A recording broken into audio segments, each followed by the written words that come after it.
Leroy Blevins. In this video here, what I'm going to do is I'm going to talk a little bit more about the Trevor Deely case and, trying to answer some of the comments that was left, and show people other things that I figured out and trying to get some more answers here. But first, I want to thank everybody for leaving nice comments and stuff and then pointing me to different directions on images that was taken and everything else. I really do appreciate it. But first, let's just go ahead and get into this because, a lot of people's asked me, even in emails, what do I think about this footage, or, this image has been shown, or this image has been shown. So first, let me clear this up. Okay. In this image here, everybody says, well, there's three guys now, not just one or two. There's three because you see them in this piece of footage here. Now, I could say we can use this as evidence to an extent, and the reason why I say that is because we don't know if this guy or this person back here with the umbrella was actually standing there for a long period of time, or they was just walking by, because in the footage itself that we can see when they were showing Trevor, we can see that there was actually people walking on this side of the street and on the other side of the street and on the other side of that ravine there. People walking this way, people going to the left or people going to the right. We see cars going by. Okay, so it's kind of hard to say that these are guys as well, unless you see the whole footage, unless we can see exactly. I mean, when you take one frame and you trying to analyze it and trying to figure something out, it's kind of hard to place this saying, hey, this is another person, this is another person, because it's just one frame, one image.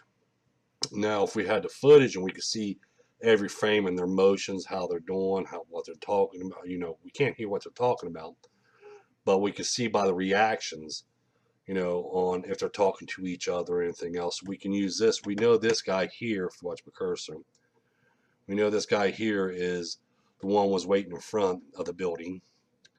And we know this guy is by the gate, so he has to be a part of it. But the guy back here, I can definitely not say that if it is or isn't, because, he has an umbrella. He could have been walking by. We don't know. But, when you take one piece or one frame from a footage, it's hard to tell exactly what they're doing. Now, like I said, if I've been able to view the whole footage, okay, just like this guy right here, which angle did he come in? Did he come in from the left or did he come in from the right? We don't know. Now, there's some people says, well, he came in from the right, but where's this evidence at? I mean, do we see him coming in from the right, or do we see him coming in from the left? Okay, if we can see that in the footage, then we can understand that. But let's just say this for a minute. Let's say if he came in from the right, same where Trevor came in and this first man in black. See if he came in. Now, if he come in from that direction, okay, before he got picked up on his camera, he had been picked up on his camera first. So if he did come down this street here, what took him so long to get from here to around here? Was he standing right here in between the cameras? See, if we could get more footage from this camera here, we can possibly see if this guy was just standing there and wait for a few minutes, a couple minutes, or, excuse me, or we can see what this guy was doing. But see, we can't do that because we can't view the whole footage. Only thing we see him now is just, still frames from part of the footage. Okay, and when you're trying to just take one frame part of the footage, we're not going to say he came in, if you watch my cursor, he came in this way or he came in this way. We don't know, to be exact, unless we can see this with our own eyes, saying he came in from this direction, or if he came in this direction. If he came in from this direction, this could be the man that was following Trevor. But if he came into this direction, then we have a different angle we have to look at. So like I said, it's kind of hard just take one frame and say, look, here's a dozen men here, because they can be captured in that one frame of walking by, so we can't really use that as evidence. Okay, but just like when I pointed out in my one video that we see this young lady here, she was just 16 seconds behind the man in black too. So we know at this point that nothing was going on, because we would, even see these people coming down inside frame. Plus, we would see more different reactions instead of them just walking casually. So, see, we could pick up on something like that from a still frame. But when we're looking at a frame like this, okay, we can't tell if this man was standing there for a long period of time or just standing by and say, what's these guys looking at, Or, he could have thought something was going on. He could say, hey, something wrong or anything, They could say, no, there's nothing wrong, and he could have just walked off. Okay, so it's hard to tell just with one frame unless we can see it in motion, unless we can see him coming down here and talking to these guys and everything else, or if he was just walking by. Because like I said, when we see the part of the footage with Trevor, we can see people walking across to the left or to the right, even across the street and across that moat there. We can see them, walking, across that canal, and we can see cars going by. So it's hard to say that this guy was also involved with these two guys until we see the whole footage and see his reactions and see their reactions as well. And what time did he leave and what time did he leave? Did he leave before him? Or, there's a lot of questions with with no answers that we can't answer unless we see the whole footage. That's why he always says I want to be able to watch the whole footage. However, when I was going over, this case, and I was thinking of, being logic, okay, we can't really tell or pinpoint when Trevor went missing. Okay, now if he did not show up home that night and the umbrella wasn't there and his clothes wasn't there, then we could say, yeah, sometime on Thursday night that he did went missing. That Thursday morning, or I should say that Friday morning, he went missing.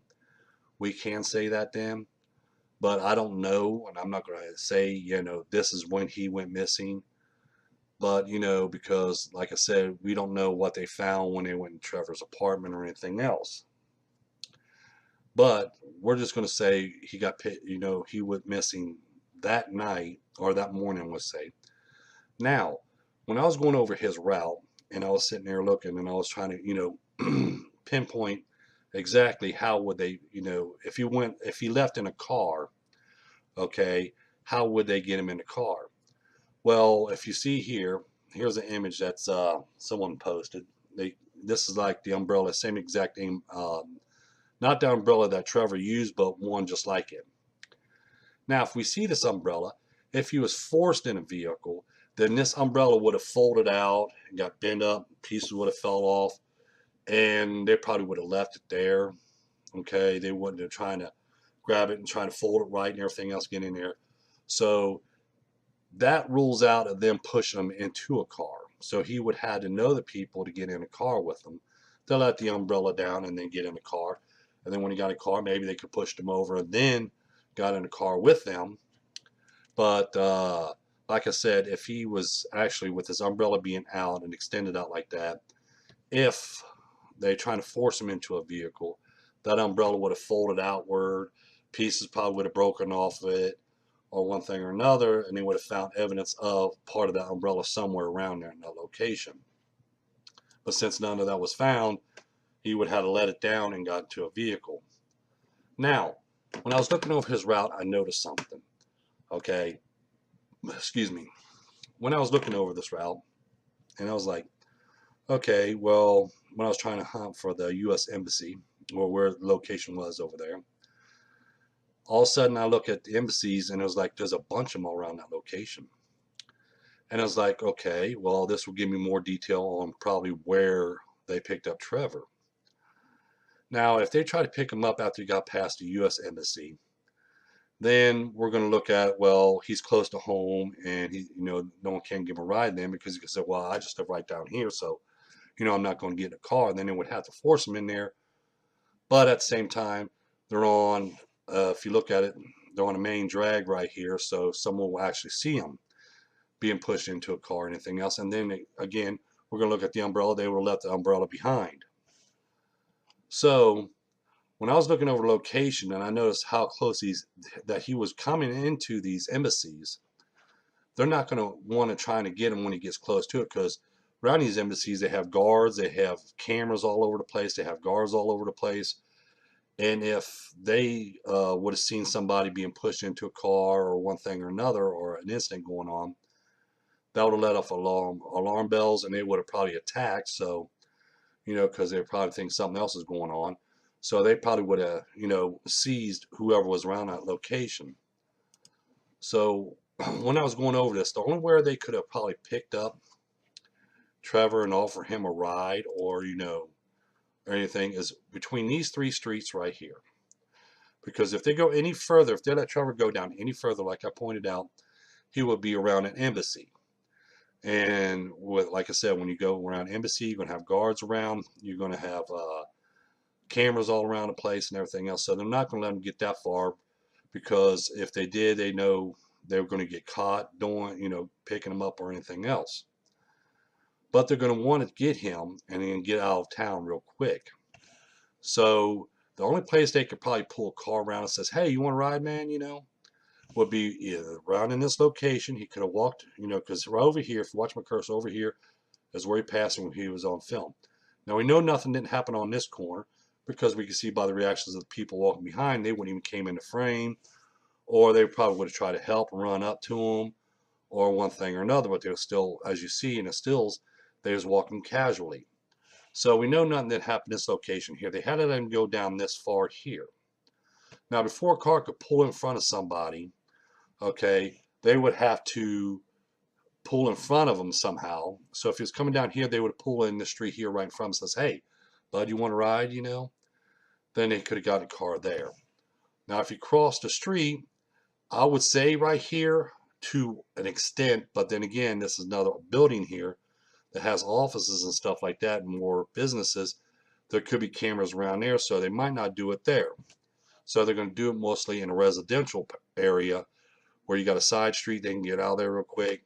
So it's either here or here would be the best locations for them to try to pick up Trevor, because like I said, if they go any further down, they would be around embassies. So, they're worried about cameras and stuff there, because they're always trying to keep out of frame, as you noticed in the videos. I mean, out of the footage, when you watch the footage, he's always trying to keep himself out of, getting his face captured or anything else.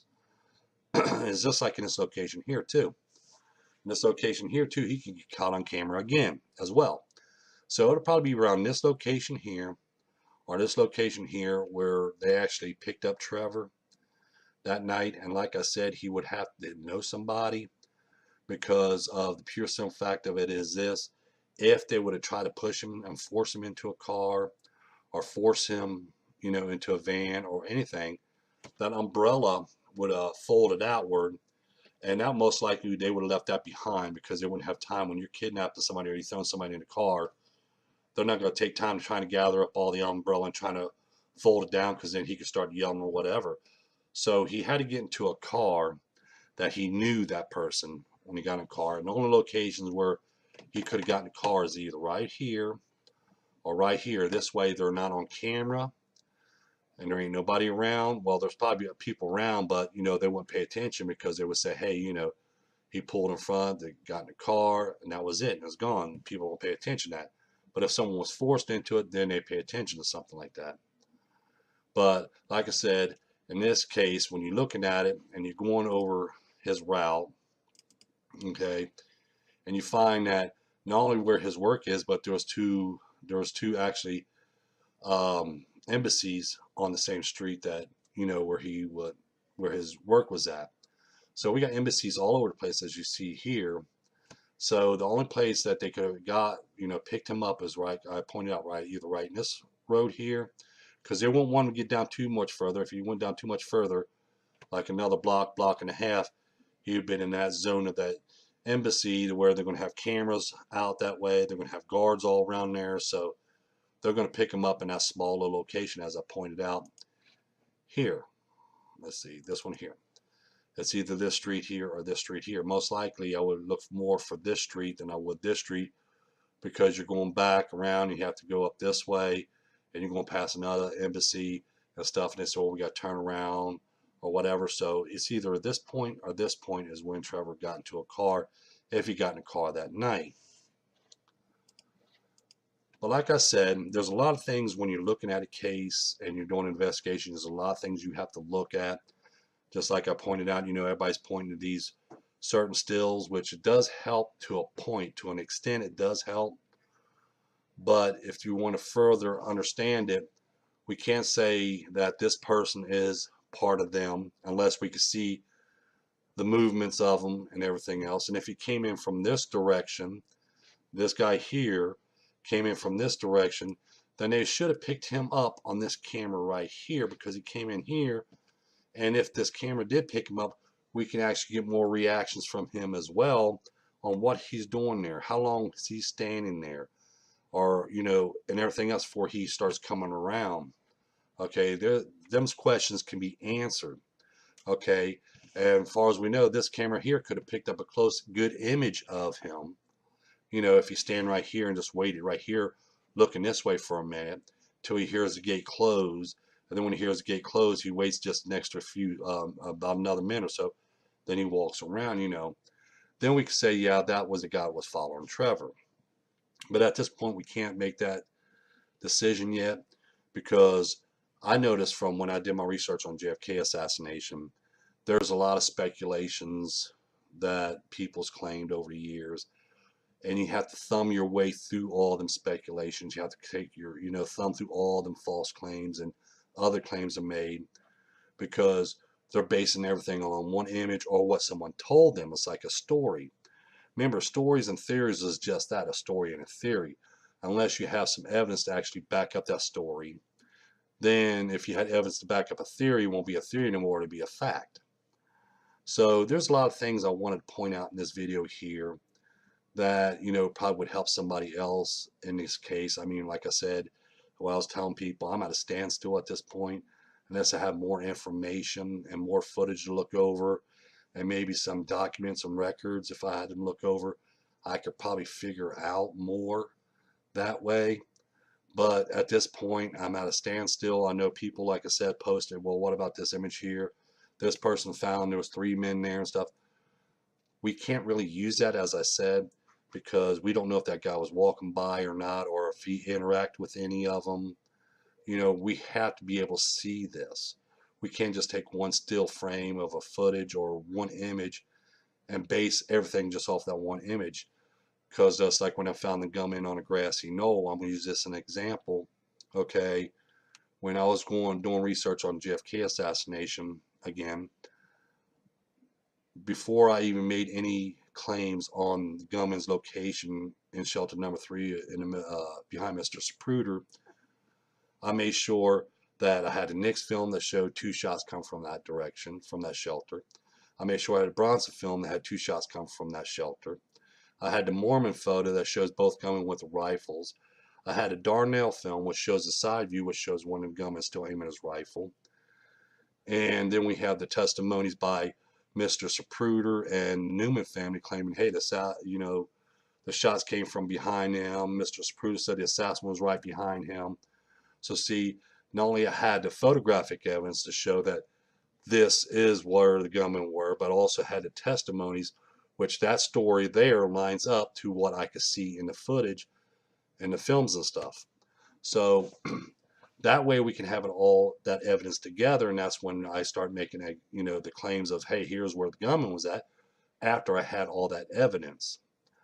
Same as in this case here. When we look at this case here, okay, there's a lot of footage that was cut out. There has to be more footage to what they had than what they tell people. Because like I said, if that guy, that second that second guy was coming down this road here, ends up at the gate as well, he had to have been picked up by this camera here. Okay, where you see my cursor is. Because we know this camera here picked up both of the guys. So this camera here had also picked up this guy. So if we could see this view here, we could study it more, see what that guy was doing, his reactions and everything else as well as he comes around. But if he came in from this direction, he wouldn't be in view of this camera, and that puts it to a different ball game than how we got to look at this. Same as that guy with the umbrella. When we look at the guy with the umbrella now, Okay, which direction did he come in? Did he come in from this direction or did he came in from this direction? Again, if he came from the other direction, then we can see him on the other camera. If he come in from the right, we can see it from the camera, and we can see what he was doing if he was just walking casually or whatever. If he came in from the left as well, then we're going to have to look at we're going to have to go from a different view on this. Okay. But I just wanted to point this out, because, people not only send me, made the comments, but, people that sends me emails that says, well, hey, did you check out this or did you look at this? They found another gunman or whatever. I mean, not a gunman, excuse me, another man and everything else. And I didn't want the confusion to go around to where, we don't want to make accusations or claims unless we have evidence to back it up, you know, just like right here. Can we say this was another man that was, coming after Trevor? We don't know. We can't say exactly 100%. We got a little suspicion here now because we got him talking in this, well, standing almost beside this man right here, man in black. So do they know each other? We don't know unless we can see the whole footage and we can watch reactions if they interact with one another, you know, and that's when we can find out more evidence. Then we know that, this is a part of that part.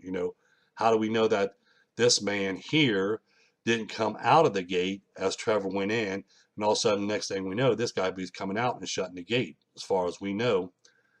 You know what I'm saying? And just like, that when Trevor went in, did Trevor went in work and says, hey, you ever seen this weird guy? There's a weird guy or something out in front there, We don't even know if that conversation even happened.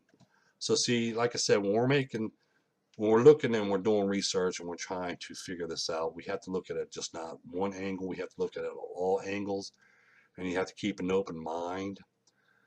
And you have to find, even if you can't find the answers, what you're seeking, you have to sit there and think of it from a different angles. Like I said about the other guy coming in, is he a man that was helping them? We don't know. We can't say yes. We can't say no. Okay, but we have to look at it. Was he walking by? Did he come in this direction? Did he come in this direction? But we have to look at these facts, okay? So I just want to make this video here and let everybody know, we're a location where if Trevor was picked up that night, location they could pick him up in. Plus, throw a little bit more out there so when someone looks over this and they see just one frame, okay, or one piece of footage, that's fine and dandy, but look at it from different angles first. Don't say, this real quick, say, hey, here's the gunman. I mean, excuse me, here's this guy here. Okay. Sorry to keep on saying gunman. I know I've done a lot of research and there's a lot of things, and I just got done making a video earlier about JFK that I'm going to post in a day or two. And, but I just want to say a few words on this because, a lot of things does bug me about this case. There's a lot of information not there. And if I had a chance to view over this case thoroughly, I could probably help and find maybe where Trevor's disappearance went to, or, who was behind him being disappearing like this. Probably find a lot more answers for the family. But like I said, I want to thank everybody for nice comments and stuff they was making and stuff. I try to do my best to help, in any way I can. If anybody else has got more information they want to send it to me, I'll leave my email address in the description down below. They can send me information and stuff. I'll take a look over it for them.